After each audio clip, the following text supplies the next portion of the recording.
ho everyone! Oh boy. And welcome to another episode of Behind the Bin, where we take you behind the proverbial trash bin and we break down some of the builds we do here at Puppet Trash. My name is John Steiger. I am the guy here at Puppet Trash. It is the holiday season, and so in keeping with the tradition and the themes of this month, we're trying to do a little more holiday-based puppetry here, and that has inspired this week's video where we take a bunch of receipts and turn them into a snowman. In this episode, we're gonna break down some of the goods, some of the bads, some of the fun, some of the not so funs, and of course we're gonna look at the mechanics and all the materials we used for the recent short we made with this puppet called Frosty Returns. So let's go behind the bin and check it out. 1, 2, 3, 4.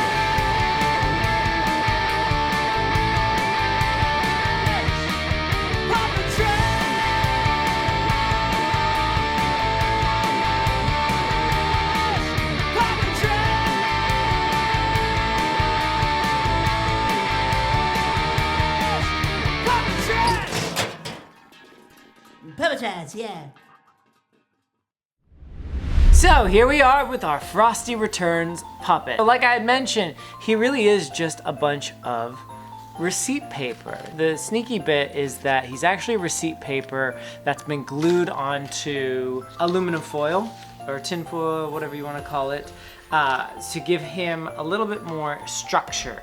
So when he stands up, there's really no support. He's just aluminum foil and receipt paper.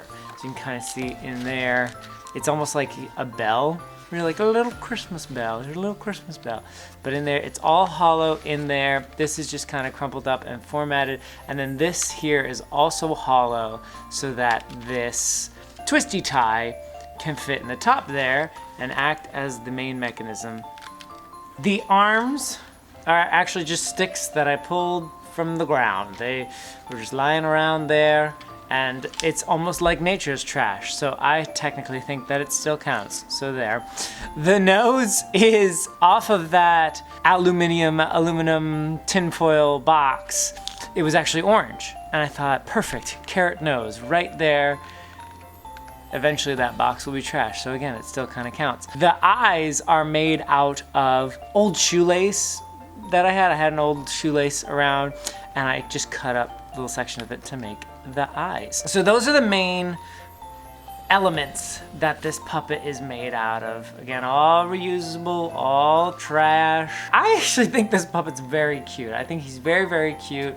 I like his little bird-like movements and stuff like that. I wanted him to kind of be able to move on a track. So when you watch in the video, he can move around, he can jump, he can swivel. There's a multi-dimensional to his movement aside from just the head, which very well could have just stayed that, but I wanted him to be able to move around a little bit. So I took this old white box that I had lying around and actually cut a track in it.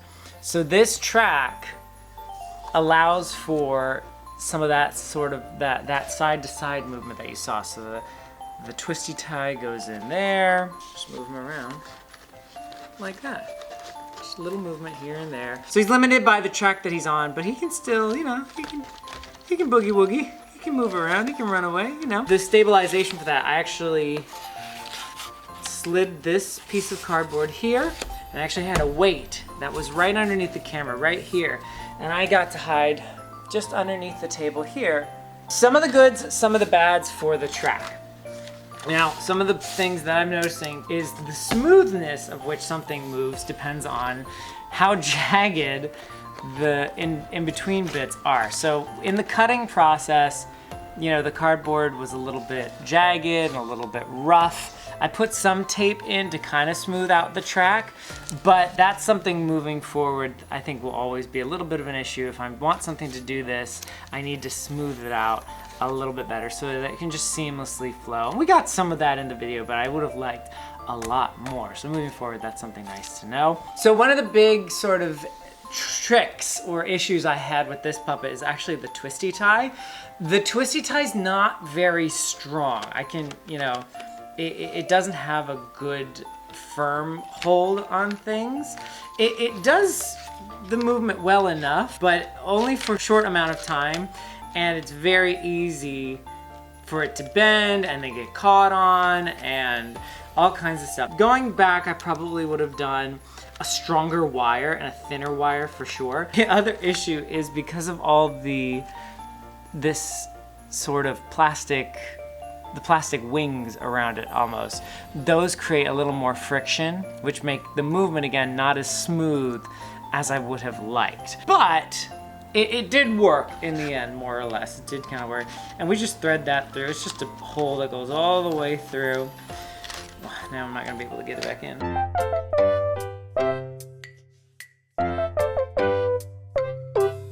So mechanically, it's just a little bit rough. I would have liked it a lot smoother, and I now know ways I could have done that. The positives are, he's cute as a button. Like, he's just adorable. I do think the head works pretty well. You know, I really like his little inquisitive looks, his little dances that he could do. The track did work. I wanted it to work smoother, but all the ideas that we had here essentially did come together in some form or fashion. I just now know like ways I could have made it a little bit smoother, but he's cute as a button and he wasn't too hard to make. Honestly, anybody can do this. Just lay out a piece of aluminum foil. I just glue sticked the receipt paper on. Receipts are everywhere. Everybody gets receipts. And just crumpled it up to give it a little bit of that texture, and you could kind of form it into balls. That's the beauty of a snowman, is like it's kind of like a blank canvas. You can kind of put it whatever you want, and it doesn't take a lot of work to make a snowman look like a snowman or snow person or whatever it is that you want to make.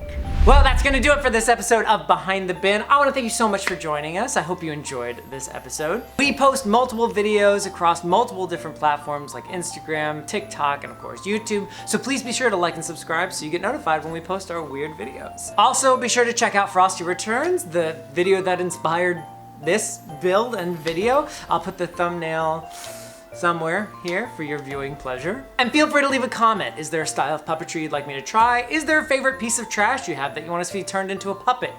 You gotta let me know. I can't read your minds. Let me know. I'd be more than happy to give it a shot. So as always, friends, stay cool, stay creative, stay kind, stay safe, and I'll see you on the next one. Bye. 1, 2, 3, 4!